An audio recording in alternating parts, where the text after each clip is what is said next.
Hello, and welcome to the ROPESCAST, the independent voice of the Middle East. I'm Ksenia Svetlova. And I'm Ibrahim Abu-Ahmad. ROPES stands for the Regional Organization for Peace, Economics, and Security. We are a young organization that works on laying the groundwork for a post-conflict Middle East by connecting forward-thinking Israeli, Palestinians, emerging leaders with like-minded peers from across the region. We share a holistic vision for the Middle East where everybody has more to gain, has more to win from conflict resolution and integration than to lose. If you are looking for more information on ROPES, please visit us on our website, ropes.org. Our very special guest today is Huda Abu-Arquob. Huda Abu-Arquob is the first on-the-ground regional director of ALLMEP since 2014.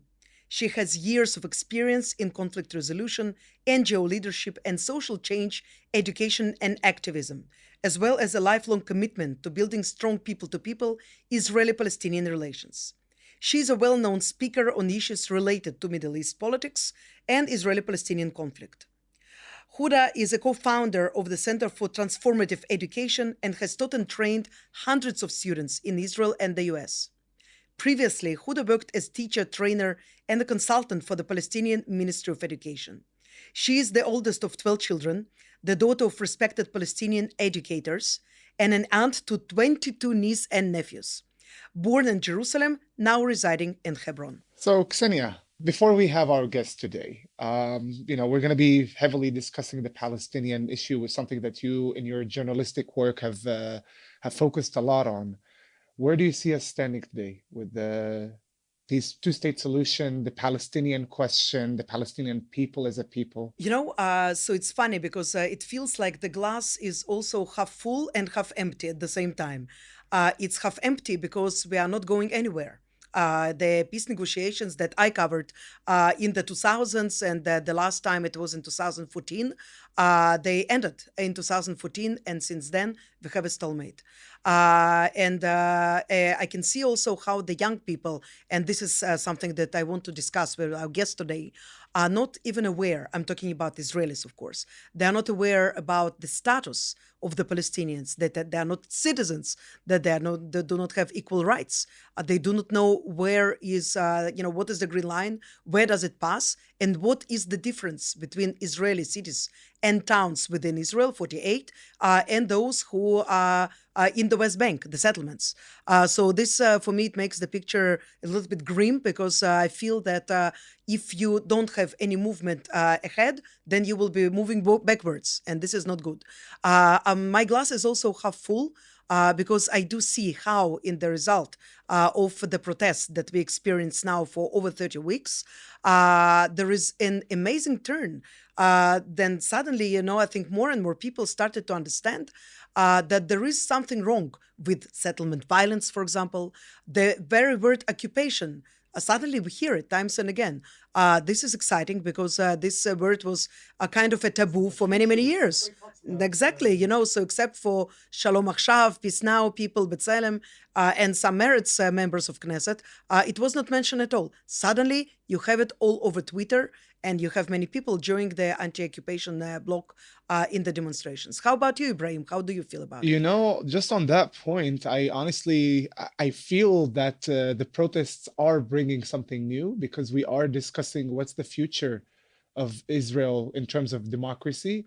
And I see And the is it potential compatible with the continuation of the control of millions of Palestinians 100%. who are not citizens of Israel? And all, I'm seeing that there is a vacuum and a discussion taking place. And my biggest frustration is that my community is not part of this discussion.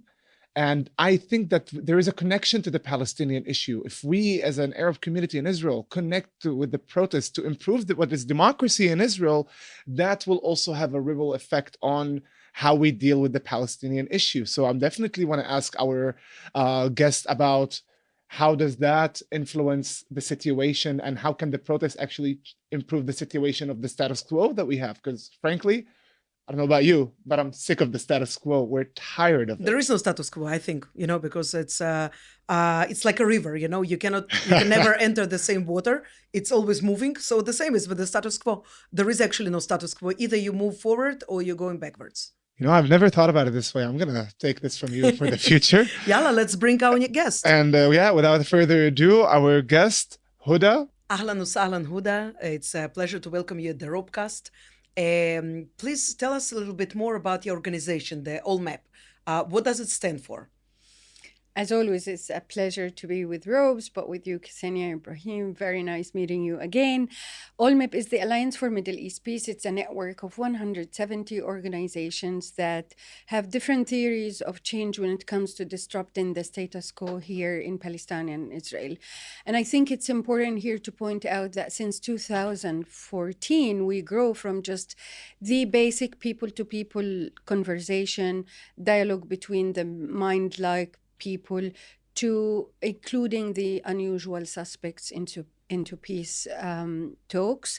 I believe, I know for sure that everyone has a stake in this conflict, should be involved, including those who think that religion is a huge part of their identity, including those who think their national aspirations are not met and are in danger, under threat. So I believe that everyone should be included. Women have been the most important part of the missing equation when it comes to peace. And since 2014, we've managed, as the Alliance for Middle East Peace, to include more women into these difficult conversations.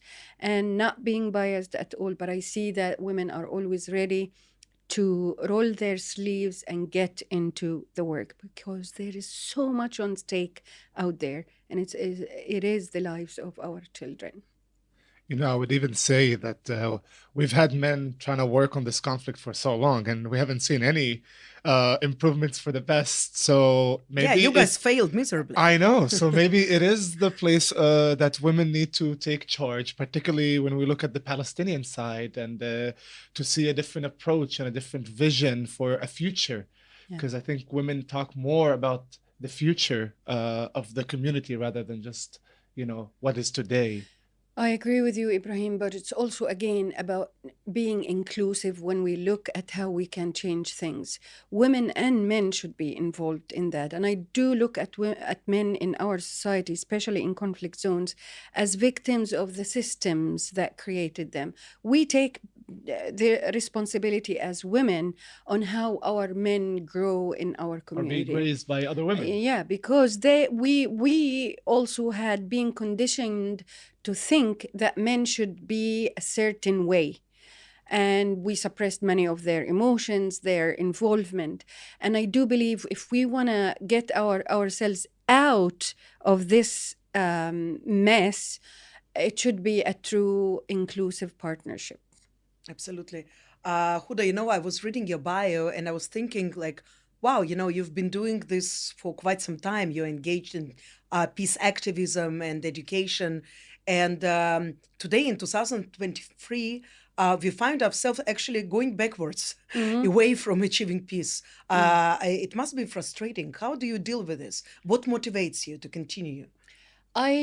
I have to disagree with you. I think peace is becoming more savvy in its approach to how peace can be done. This is something that we have never looked at as it should be inclusive, it should be creative, it should be about people rather than interests. And I do feel that we are much more in a better place now rather than in the past. After Oslo, things were done on the track one level, and we as human beings who were on the ground, either Israelis or Palestinians, we were not engaged. We were told that we need to engage, but we were not engaged from the beginning. And I think now, especially with what's happening in Israel, particularly with this government, there is, to me, a hope, because the investment in a stronger civil society in a conflict zone is paying off now. I see people taking to the streets every day, and I know that this is going to lead to something. If this something is the minimum, which is disrupting the status quo, to me, this is a success. We cannot continue blaming the peace community for not bringing peace all the time, because we are such a small but yet very resilient community. We still adapt, we still change things, we still believe that we can be more inclusive, but we are not the only actors. And for that to happen, we need mass movements on the ground, and this is what I'm seeing now, and that's why I'm hopeful. So you just mentioned the judicial overhaul in Israel, and as particularly for our community as Arab citizens of Israel, we see that we're not participating in this discussion, and the discussion is not anymore only about the judicial overhaul. The discussion today is the question of what is democracy in Israel in the future. First of all, how do you see this whole issue affecting the Palestinian people?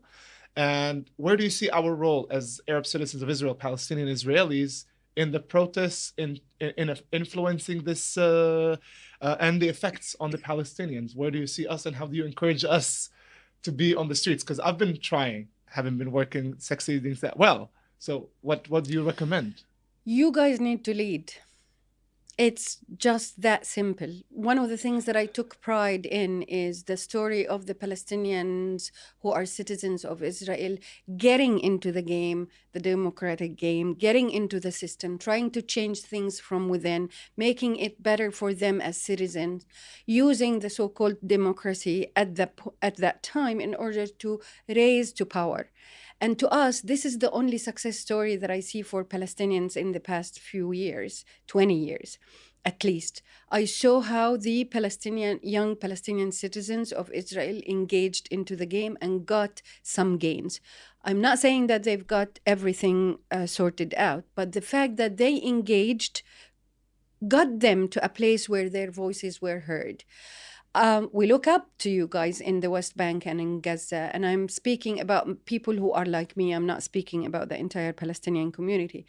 At some point in our history, we discriminated against you, and now we take pride in everything you are doing. And this is the time for you guys, to lead us, both the Israelis and the Palestinians who live in the West Bank and Gaza, to lead us towards a break of that stalemate. We need your expertise in working within the system in order to change the system. And when I talk to youth in Palestine mainly, this is the only model they refer to as a successful model. And I think you guys have so much on your shoulders to carry, but you have to take that responsibility seriously and get engaged. So, Huda, when we are speaking about this unbelievable protests that are taking place now for over 30 weeks. And of course, Israel right now is very much focused on what's inside the Knesset, the government, the prime minister, and so on. But it also, at the same time, there is, of course, some awakening, and we do hear that people, for example, start to use the word occupation again. People who would you never think, that they even recognize this word, and suddenly they speak it. So one of the articles that was published in Yediot Achronot just last week used the word sumud, the strongest, the steadfast of the Palestinians, an example to this is what we need to do. In regards to the protests to this government. So you have this overlap of territories, but at the same time, there is so much less attention in the Israeli society towards what is going in the West Bank specifically. Well, Gaza is ex-territory, unfortunately, have been for many years. But here, West Bank is here, So I'm thinking always, when I came to live in Modi'in, I was always telling my friends that I live in about 40 minutes from Tel Aviv, Jerusalem, and Ramallah. And they're like, Ramallah? I'm like, yes, but this is also like a major town, then it's quite close. And I'm there often as a journalist, and so on. But it doesn't seem that it doesn't really exist, for average Israeli. How do you change that? How do you tackle that? How do you bring, of course, burnings of the villages, this in extreme, but everyday experience of the Palestinians who live in the, state of occupation? How do you entangle that? So I am not downplaying the impact of the different Israeli governments on the Palestinians living in the West Bank or in Gaza. The occupation is the occupation. It's military, it's aggressive, it's revolving around security of one particular group rather than the other. I can talk about that until the next day. But what is hopeful here and now at this moment is that activism that I see in the streets in Israel that is for them retrieving a sense of democratic state. Now, for us, this is the time to inject what democracy means and teach what democracy means. And one of the hopeful points of all that is happening now is the anti-occupation bloc growing. The word occupation versus democracy is being used all the time. The fact that the Israelis now know that Oslo did not end the occupation, it actually kind of amplified it. And now this is the teaching moment. This is why I think the Palestinians who are citizens of Israel should engage. The Palestinians in the West Bank should engage. This is the moment for us to work together and coexist together, non-violently, that system that wants us to continue to be enemies so for it to survive. And I said, this is one of the hopeful moments for me. Now, Palestinians, nothing has changed on them, for them on the ground.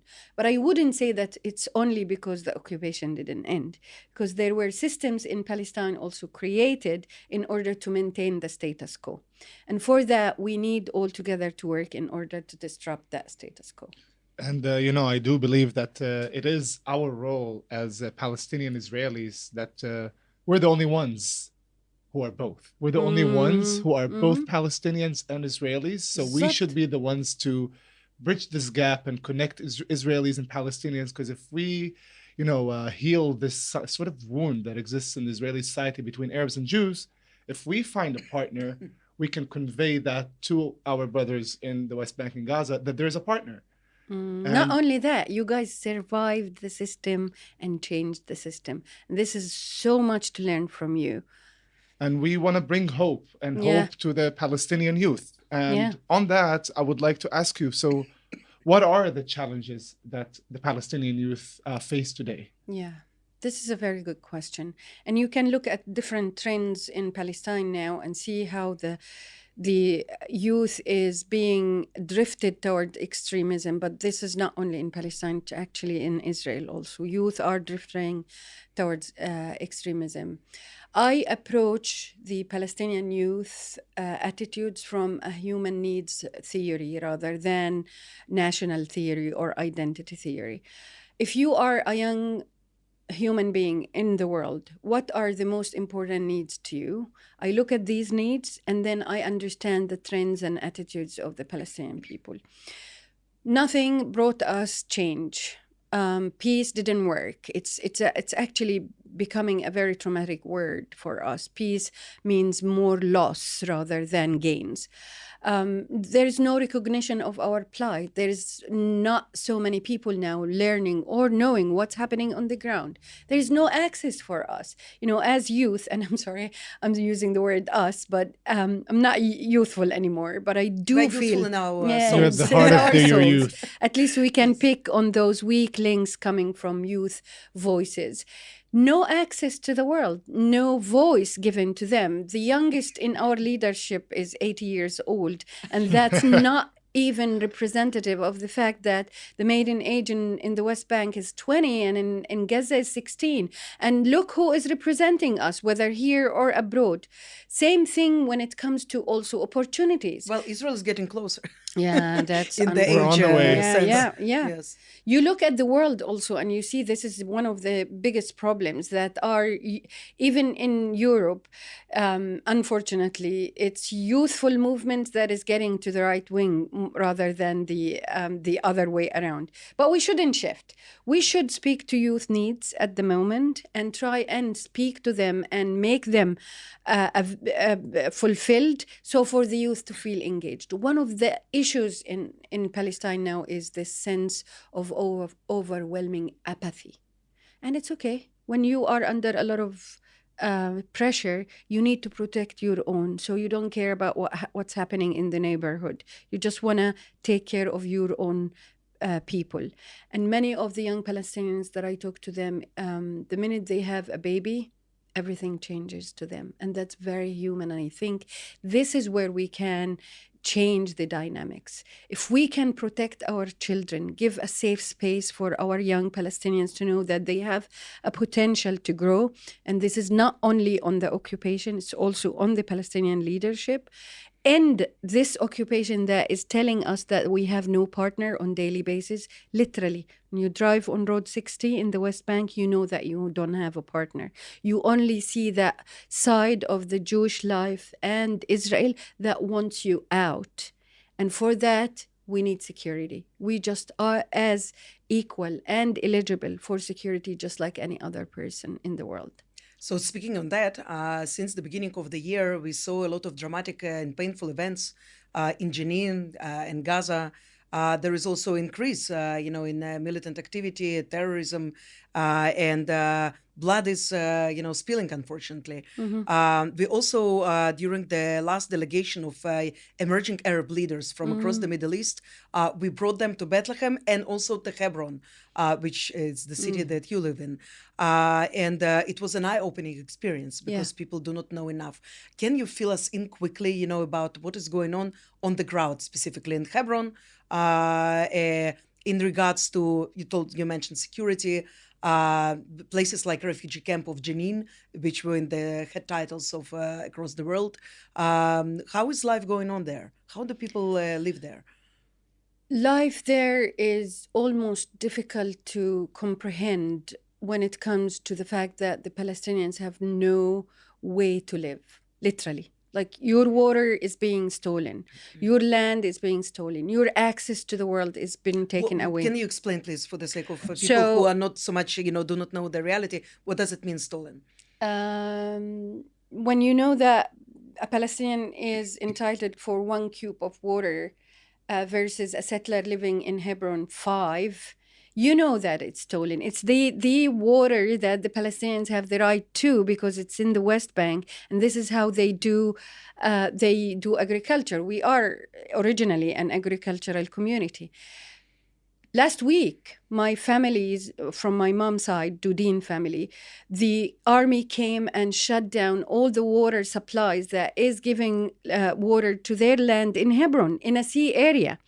So I think the fact that sea area, where many of the Palestinians who work in agriculture is also being treated that way, is giving us no option but to defend ourselves. We have the right to defend ourselves. We don't have the means to do it, but we have the right.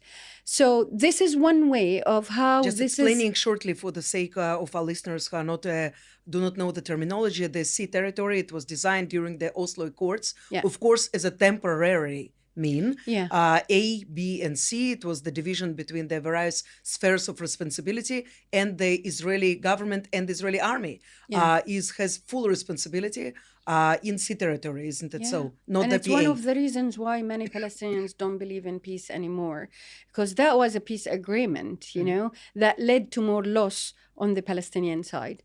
So if you attack the resources of the basic living of the Palestinians, what are you leaving them with? I just want everyone as an Israeli, if you are listening to me, to answer that question. When people literally push you out of the door, what are you left with to do? And I think it's important to know that one of the words that is a taboo to use in our world, which is apartheid, we cannot use it. Again, I'm making a mark here that we are not using it. But you go to Hebron, you walk in the old city of Hebron, and you know why this word is being used. And I don't think that many Jews in the world or in Israel know that it's all attached to their values. And I know that the Jewish values are not about division and conquer and apartheid and unjust systems. But guess what? This is what the title, Jews don't want us here. They don't want peace. They want they want to push us to the sea. They are taking our resources. They are taking our lives. The potential for us to coexist together is left because Jews literally, and I'm sorry for using the term, but this is what the Jewish people need to know, that it's done under their name, and it's time for them to defend their Jewish values.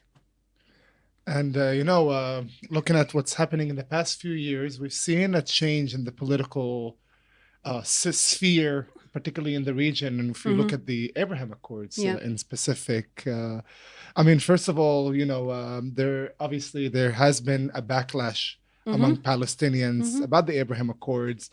But you seem to have a bit of a different perspective or view of the regional aspect and the regional involvement. So what do you think Palestinians should be looking at in terms of the relations with the Gulf countries, with Morocco, how to elevate those relations, and what could be the new perspective of the Palestinian people on the relations and how to move forward? I think the mistake that the Trump administration did is excluding the Palestinians from the whole thing. But the strategic mistake that the Palestinians did is they boycotted it. And I think the Abraham Accord could be an opportunity for us. First of all, the Palestinian Authority should have been the godfather of all the normalization agreements in the region. They should have been the ones who are leading on forging these agreements. But since we were excluded either by the Trump administration decision or the fact that the Palestinian Authority didn't want to participate, that doesn't mean we shouldn't engage. I encourage every party to engage. As a civil rights movement person, as a peace activist, as a human being, I think, and also most importantly, as a Palestinian, I feel we are losing our leverage as Palestinians in the Arab world. And this is one way to regain a dignified sense of a Palestinian struggle and identity in the Arab world. We're losing the argument with the youth in the Arab world because they also, like many Israelis, think that the occupation ended after Oslo and it's just us who are not working to achieve it. There is also a sense that the Palestinians are just a bunch of ungrateful beggars that have been, amplified in the Arab world, and we need to change that. So I am for engagement. If God engaged with the Satan, then we human beings should engage together.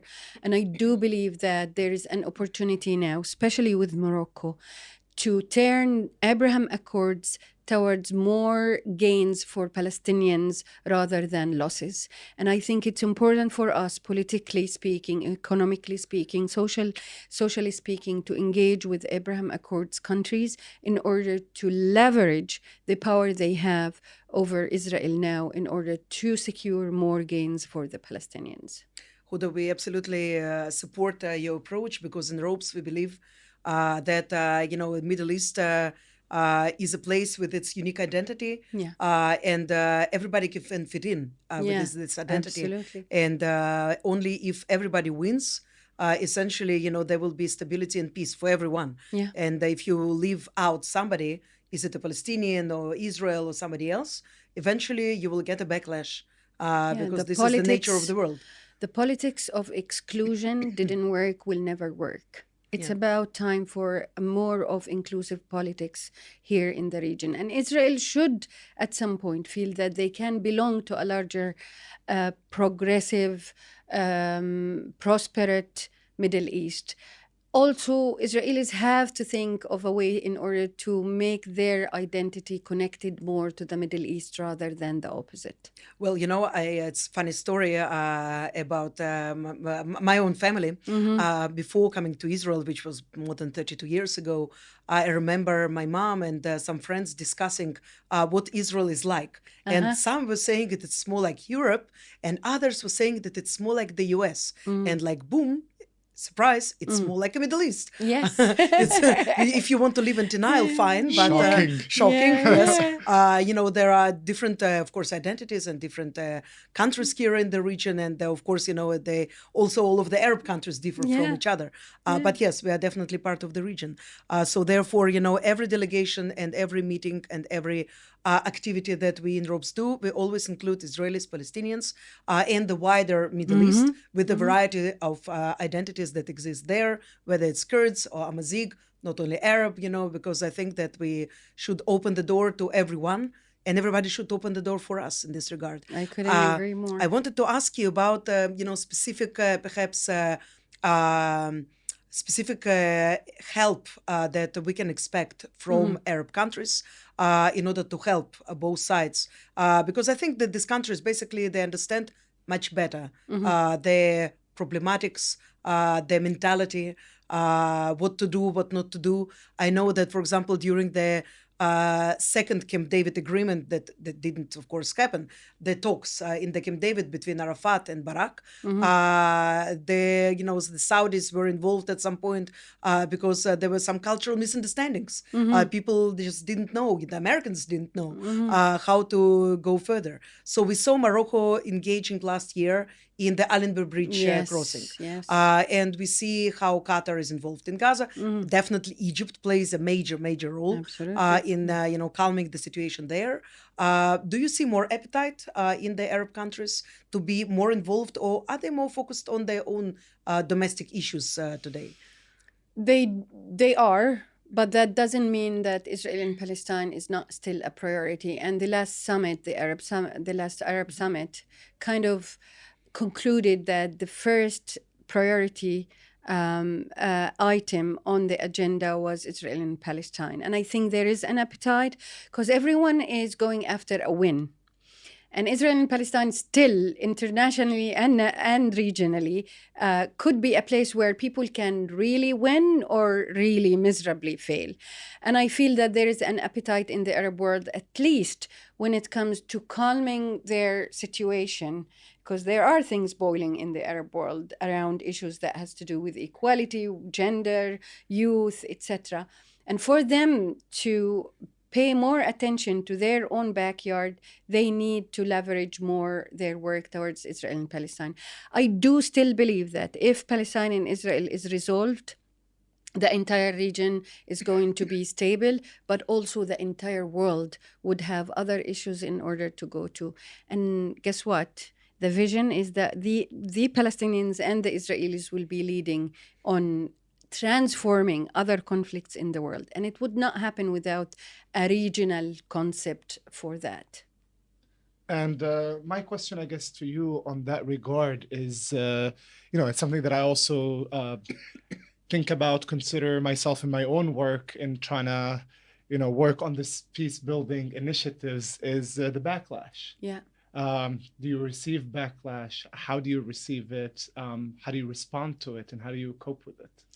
All the time, Ibrahim. This is one of the things that is working all the time against us. But again, we should celebrate the fact that we are one of the most resilient communities so far in this conflict. Everyone else kind of left or gave up or joined an extreme movement. We still believe that we have potential. And as much as I understand the anti-normalization movement in Palestine and the BDS movement internationally, I still think that the way they are treating us is unjust in so many ways. We have the right also to resist in our own way. We have the right to gain certain demands in our own way. Non-violence and engagement are the only ways that we have. And we're becoming more developed in the way we are approaching these two mechanisms to disrupt this conflict. If people want to join, that's great. We're not going actively after people to get them to leave their own groups in order to join us. And we expect the same. We respect the fact that these groups exist and have their own theory of change, but also we ask for some sort of credit when it comes to the fact that we exist here and we need to survive and we need to find a way in order to get our children to grow in a safer community, both the Palestinians and the Israelis. So if BDS and anti-normalization have a better approach to that, and I do believe they believe in nonviolence, but if they have a better approach that can gain certain wins all through the way, at the same time maintains a sense of security for many Palestinians, I'm game. just come to the table, talk to us rather than talk about us, and use us in order to gain wins on the expense of young Palestinian women and men who want to find another way around it. This is survivorhood, and we believe in survivorhood. We want to get out of that victimhood mentality. We want to take responsibility. We don't want to continue living in shaming and blaming. Huda, this is something that is very important that you mentioned, because we do hear from the right wing of the map in Israel all the time. Palestinians are not ready. They just don't want to assume responsibility. They actually do not want a state of their own, like anybody of them actually met a Palestinian in their life. Without, asking justification for anything, but what can you tell about this kind of claims? Do Palestinians want their own state? Are they ready for it? I think my generation, which is the first Intifada generation, we believed that because of our nonviolent activism, we brought our leaders from the diaspora. That was our win. A week before Oslo Agreement, we were throwing stones at the Israeli army. A week later, we were throwing roses at them. We are still stuck in that moment. And that moment told us that this is the time for us to be our own state, to have a recognition by the whole world that we can carry a passport that gives us access to the entire world, that we will be having good relationships with the Israelis and we will grow together, that our security is going to be interdependent as Palestinians and Israelis, but also regionally. And that moment were taken away from us. We can sit here and blame one party over or the other, but it's our responsibility to change that. We all contributed to the failure of that dream of having a Palestinian state. That flag, the Palestinian flag, was a dream for my generation. We were in prison because we drew it at some point. And now we can carry it proudly all over Palestine, and we cannot take that lightly.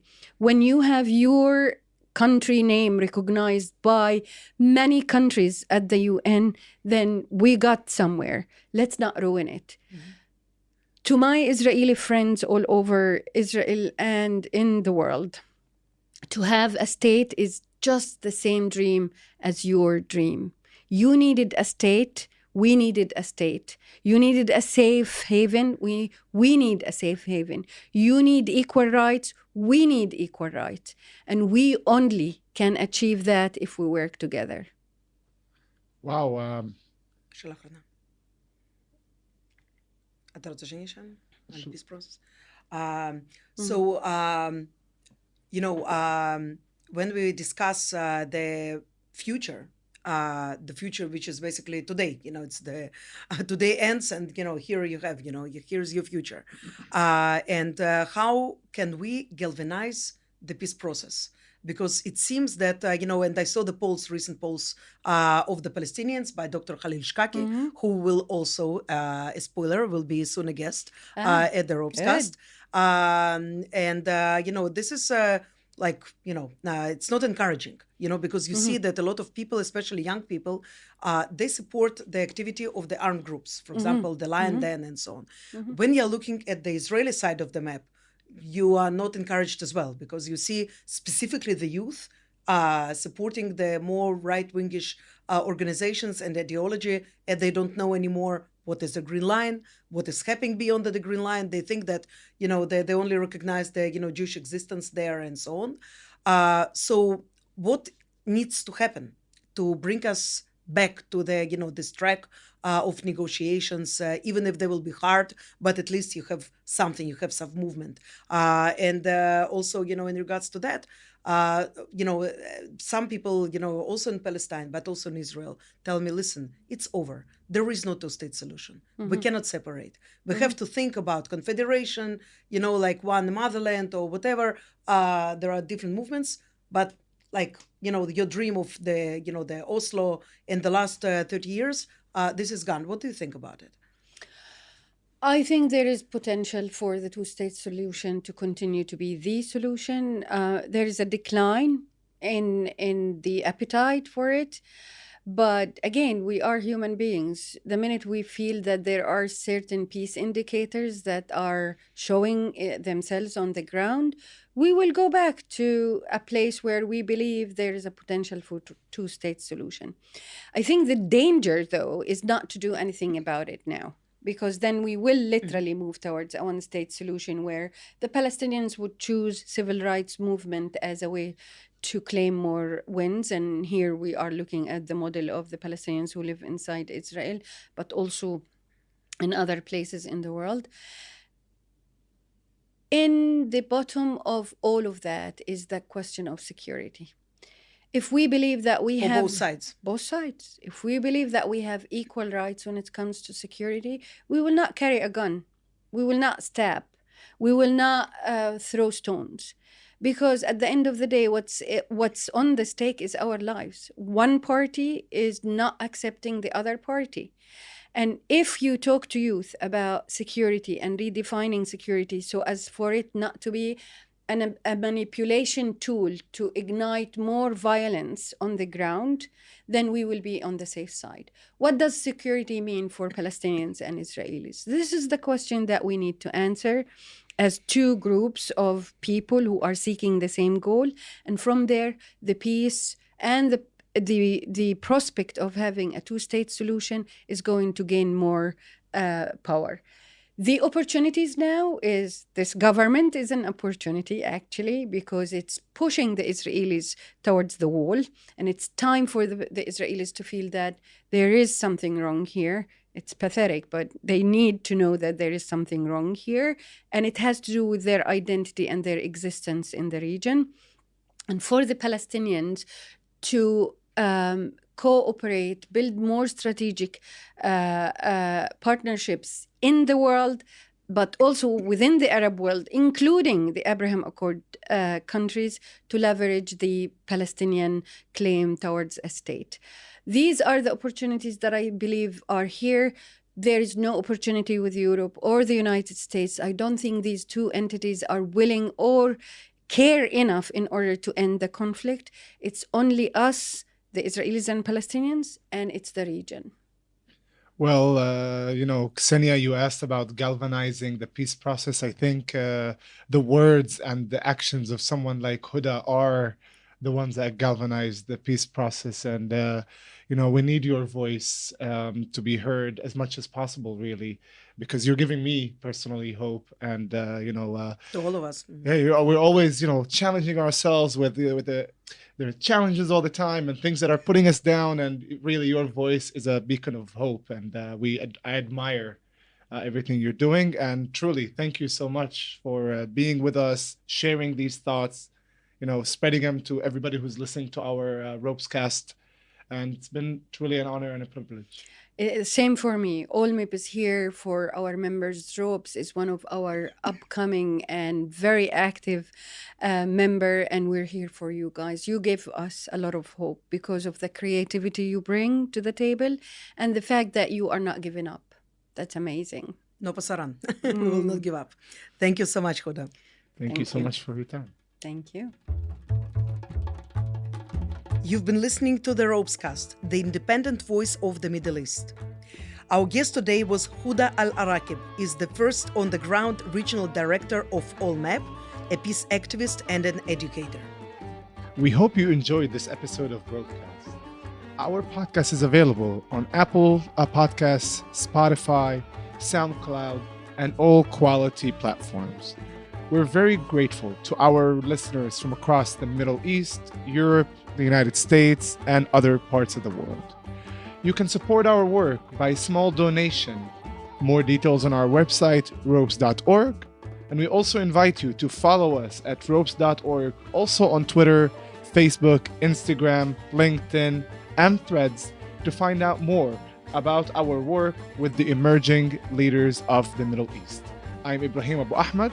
And I'm Ksenia Svetlova. Shalom and salam.